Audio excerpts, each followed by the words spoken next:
আমি কথা বলছি আমার পরম শ্রদ্ধেয় আব্দুল্লাহ আল ফারুক ভাইয়ের সাথে। আপনারা জানেন অনেকে যে তিনি বহু বছর ডয়েচে ভেলেতে কাজ করেছেন, সম্প্রতি অবসরে গেছেন, তার আগে ভয়েস অফ আমেরিকাতে কাজ করেছেন। সবচেয়ে বেশি তার পরিচয় তিনি স্বাধীন বাংলা বেতারের একজন কণ্ঠযোদ্ধা, এবং আমরা যখন খুব ছোট ছিলাম তার কণ্ঠে শুনেছি স্বাধীন বাংলা বেতার থেকে খবর পড়া। ফারুক ভাই, আপনি কেমন আছেন? ভালো আছি, কারণ এখন কাজের তাড়া নেই, সময় প্রচুর। সদ্য অবসর নিয়েছি এবং এই অবসর জীবনের শুরুতেই একটু ঘুরে বেড়ানোর চেষ্টা করছি এবং সেই কারণেই আমেরিকায় আসা। আমেরিকায় এসে কোথায় কোথায় গেলেন? আমেরিকায় এসে প্রথমেই তো নিউ ইয়র্কে এসে আমার ভাইয়ের ছেলে, ভাইয়ের মেয়ে, তারা এখানে আছে, তাদের সঙ্গে দেখা সাক্ষাৎ হয়েছে। তারপর ভাইয়ের ছেলের বিয়ে হলো, সেই বিয়েতে আমি যোগ দিলাম। আর যেহেতু ছেলের বড় চাচা আমি, ফলে একটা দায়িত্ব তো ছিলই, অবশ্যই। এবং আমার উপস্থিতিটা সবাই খুব এনজয় করেছে, আনন্দ পেয়েছে। এবং তারপর এখানকার পাঠ, মানে বিয়ের পাঠ চুকে যাবার পর স্বভাবতই ওয়াশিংটন ডিসি আমাকে টানলো। কারণ আমি কাজ করেছি ভয়েস অফ আমেরিকাতে প্রায় 4 বছর, এবং যাদের সান্নিধ্যে কাজ করেছে তাদের অনেকেই এখন কাজ করছেন না, অবসর নিয়েছেন। কেউ কেউ প্রয়াত, যেমন খুব সম্প্রতি প্রয়াত হলেন বাংলা বিভাগের, মানে আমি যখন ছিলাম তৎকালীন প্রধান ইশতিয়াক আহমেদ। ইশতিয়াক ভাইয়ের অধীনে কাজ করেছি, মানে সেটা একটা আমার জন্য অত্যন্ত একটা বড় অভিজ্ঞতা। মানে এমন স্নেহভরে আমাকে উনি গ্রহণ করেছিলেন, সম্পূর্ণ অজানা এক। তখন তো বলবো যে আমিও অপেক্ষাকৃত তরুণ, সেই 30+ এরকম কিছু হবে। তো সেই সময়ে ইশতিয়াক ভাই এর অধীনে কাজ করে খুব আনন্দ পেয়েছি। উনি এবং একটা উনি সিংহ পুরুষ ছিলেন। অদ্ভুত, এবং ওনার একটা ব্যাপার ছিল, ব্যক্তিত্ব তো মানে খুব শোভন একটা ব্যক্তিত্ব, দীর্ঘ চেহারা, সুন্দর চেহারা, এবং তার সঙ্গে শোভন এক আভা, মানে ওনার ব্যক্তিত্ব থেকে বেরোতো, যেটা আমি খুব এনজয় করতাম। এবং উনি আমাকে খুব দ্রুত নানা রকমের দায়িত্ব দেবার চেষ্টা করেছেন, যেটা অনেকের ক্ষেত্রেই ঘটেনি, এবং আমি সেই দায়িত্ব পালনের যথাযোগ্য চেষ্টা করেছি। এবং যখন ওখান থেকে আমি চলে গিয়েছি, তখন সবার স্নেহ ভালোবাসা নিয়েই চলে গিয়েছি, তাদের সঙ্গে যোগাযোগ এখনও আছে। বিরাট বিরাট বেতার ব্যক্তিত্বের সঙ্গে কাজ করেছি, কাফি খান, তারপরে ইকবাল বাহার চৌধুরী, রমেন পাল, তারপর দিলারা হাসিম, রোকেয়া হায়দার, মাসুমা খাতুন, এদের সঙ্গে কাজ করার অভিজ্ঞতা আছে। সেই অভিজ্ঞতাগুলো ছিল মানে অত্যন্ত সমৃদ্ধ। মানে আমি অনেক কিছু শিখেছি ওই সময়। তখন তো আপনার সাথে সুমন চট্টোপাধ্যায়ও ছিলেন। কবির সুমন্ত মানে হ্যাঁ, সভাপতি, আমার ঘনিষ্ঠতম নাজমা বন্ধুদের চৌধুরী বন্ধু। ছিলেন। এবং কবির সুমন তখন আগেই চলে এসছে ভয়েস অফ আমেরিকার বাংলা সার্ভিসে, আমি এসে যোগ দিলাম, এবং আমার ওখানে আসাটাও সহজ হয়ে গিয়েছিল যেহেতু সুমন ওখানে ছিল। তো ফলে দুজনে মিলে অনেক আড্ডা, অনেক কিছু। এবং আমি যখন আমেরিকায় প্রথম এলাম, বেশ কিছুদিন ওর বাড়িতেই ছিলাম। কাজের পর ও গান করতো, তখন ও গান বাঁধতে, মানে ভালোভাবে বাঁধতে শুরু করেছে পিয়ানোতে সেই সব গান। কে কে কে বানিয়েছিল যে তাজমহলের উপর যে গানটা, জি।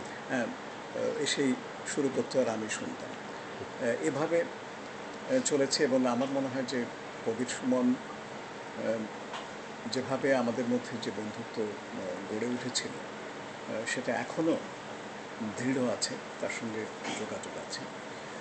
তখন তো নাম হয়নি, সঙ্গীত জীবন শুরু করেছিল অবশ্য যখন আবার জার্মানিতে গেল, আমাদের সঙ্গে কাজ করলো 3 বছর, এবং তারপর ফিরে গেল। তখনই শুরু হলো সত্যিকারের সঙ্গীত জীবন। এবং ওই যে তোমাকে চাই হ্যাঁ, যেভাবে হিট করলো সেই সময়, চিন্তা করা যায় না। না, উনি এক নতুন ধারার জন্ম দিয়েছিলেন অবশ্যই, মানে সঙ্গীতের ক্ষেত্রে। বাংলা গানের ইতিহাস যদি কেউ, বাংলা গানের বিবর্তন যদি কেউ লিখতে চান, সুমনকে অনেকগুলো পাতা দিতে হবে। প্রচুর অবদান। কারণ আগে যে গানের যে ব্যাপারগুলো ছিল, যে ভালোবাসার গান বলুন বা যাই বলুন, সেখানে ওই যে সেই আমি তুমির ব্যাপারটা, ভালো ভালো গানও আমরা পেয়েছি, প্রেমের গান পেয়েছি, কিন্তু এই যে তাৎক্ষণিক জীবন নিয়ে, মানে এই যে আমাদের যে প্রাত্যহিক জীবনচর্চা, সেখান থেকে যখন গান উঠে আসে, সেই উঠে আসাটা অন্যরকম, একেবারে অন্যরকম, তার সঙ্গে কারণ মিল নেই। আপনার ডয়চে ভেলে জীবন সম্বন্ধে যদি একটু বলেন, কারণ সবচেয়ে বেশি সময় কাটিয়েছেন কর্মজীবনে অবশ্যই, বাংলা বিভাগের সাথে। অবশ্যই, অবশ্যই। আর মানে যদি কিছু উল্লেখযোগ্য, মানে আমি জানি প্রচুর স্মৃতিতে ভরা আপনার সারা জীবন, তারপরে যদি কিছু বলেন সেই জার্মান বেতারের আপনার কর্মকাল। অবশ্যই ডয়েচে ওয়েলের বাংলা বিভাগ যখন শুরু হবে, মানে শুরুর পরিকল্পনাটা হলো, তখনই আমি এসেছি। তখনই আমাকে নিয়ে আসা হলো রেডিও বাংলাদেশ থেকে, আমাকে বাংলাদেশ বেতার থেকে তখন পাঠানো হলো সেই প্রস্তুতি পর্বে কাজ করার জন্য। এবং সেখানে আমি পেয়েছিলাম আহমেদ রফিকের মতো একজন অত্যন্ত সিনিয়র ব্রডকাস্টিং ব্যক্তিত্ব। উনি একসময় রেডিও পাকিস্তান থেকে ইংরেজি খবর করেছেন এবং ওনার কণ্ঠ সম্পদ, মানে আমি বলবো যে আমার শোনা সেরা কণ্ঠগুলোর একটা। অমন উচ্চারণ, স্পষ্ট উচ্চারণ, ইংরেজি বাংলা দুটোতেই, এবং অদ্ভুত, মানে জার্মানটাও চমৎকার, অসাধারণ। তো ওনার আশ্রয়েই আমার কাজ শুরু। আমরা বাংলা বিভাগ গড়ে তুলেছি এবং সেই গড়াটা তুমি নিজেও জানো তো কিরণ, যে তুমিও সেখানে খুব সাহায্য করেছো শ্রোতাদের আমাদের দিকে টেনে আনার ব্যাপারে তোমার একটা ভূমিকা ছিল। অনেক চিঠি দিয়ে তুমি বলেছো যে এই বাংলা অনুষ্ঠান শুরু হচ্ছে, আপনারা শুনুন জার্মানি থেকে। তো সেটাও আমি ভুলব না। এবং আরও অনেকে, তোমার সঙ্গে আরও অনেকে সেই সাহায্যে অংশ নিয়েছে। তো ডয়চে ভেলের বাংলা বিভাগের যে একটা পর্যায়ে, আমার দুটো পর্যায়ে কেটেছে। একটা হলো যে 1982 পর্যন্ত, তারপরে আমি ভয়েস আমেরিকাতে চলে আসি। আবার 86-তে ওরা বাংলা বিভাগের প্রধানের দায়িত্ব আমাকে দিতে চাইলো যখন, তখন আমি সঙ্গে সঙ্গে সেটা গ্রহণ করলাম।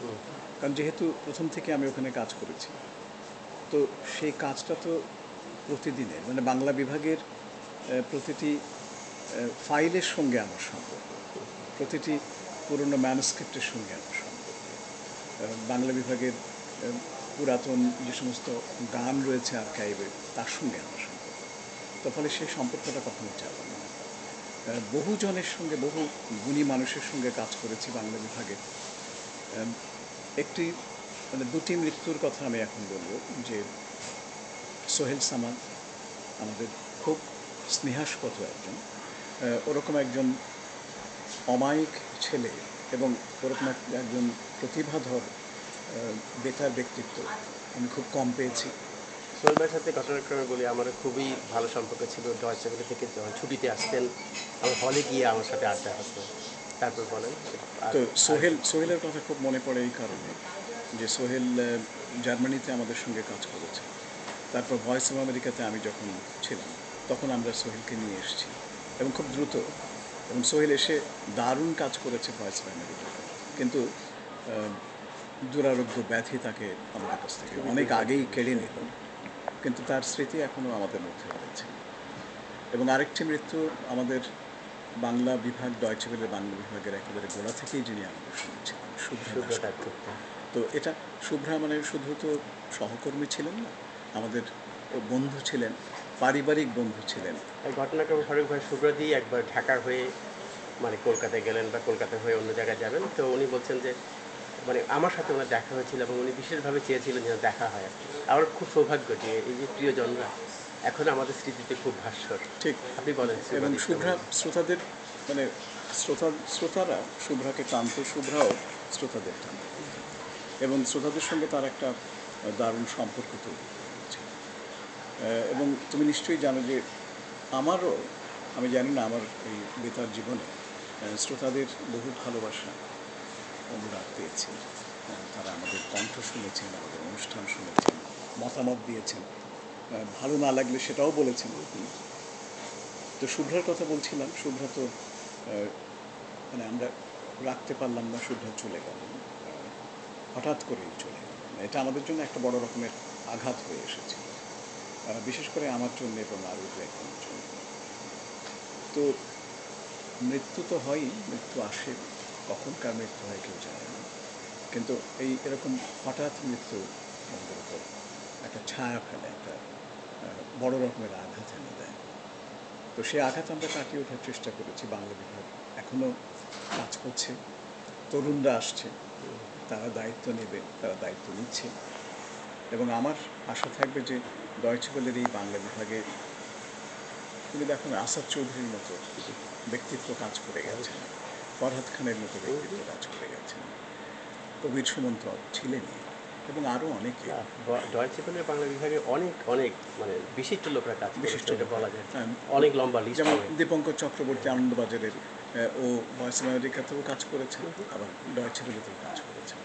তো এই ধরনের বহু মানুষের স্মৃতি মনে পড়ে, মানে আসাদ ভাইয়ের কথা তো খুব বেশি মনে পড়ে।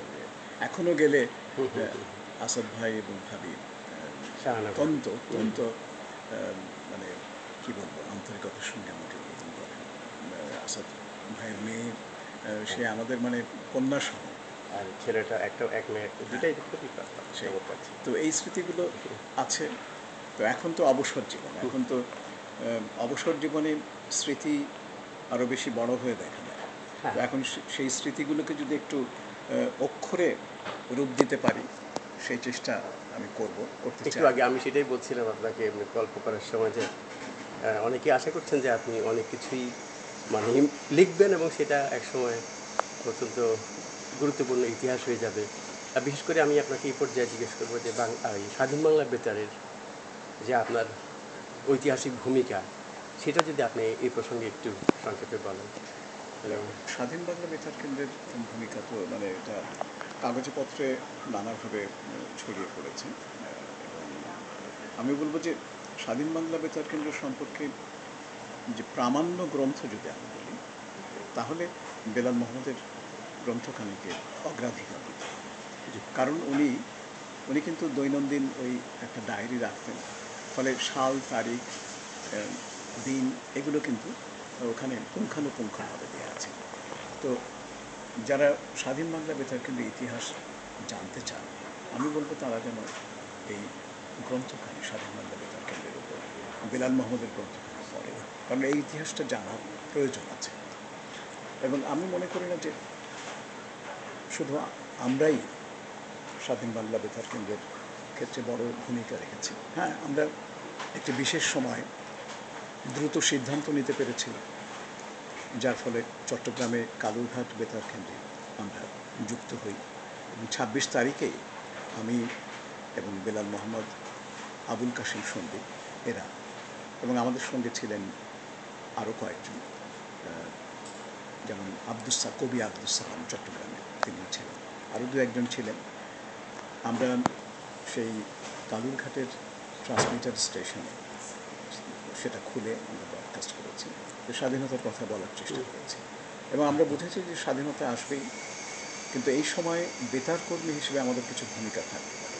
সেই ভূমিকাটা নিশ্চিত করতে আমাদের ওই তাৎক্ষণিক সিদ্ধান্ত, এবং সেই হিসেবেই ২৬শে মার্চ কালুরঘাট ট্রান্সমিটারে গিয়ে আমাদের একটা উদ্বোধন দিই। তারপর ২৭ তারিখেও আমরা বিভিন্ন সময় অনুষ্ঠান করেছি, এবং তারপর জিয়াউর রহমান সাহেবকে নিয়ে আসা হলো, এবং বেলাল ভাই উদ্যোগী হয়ে সেখানে গিয়েছিলেন। তার কারণ, তার এই বিষয়টি একটু স্পেসিফিক্যালি বলেন, মানে অনেকে কনফিউশন আছে অনেকের।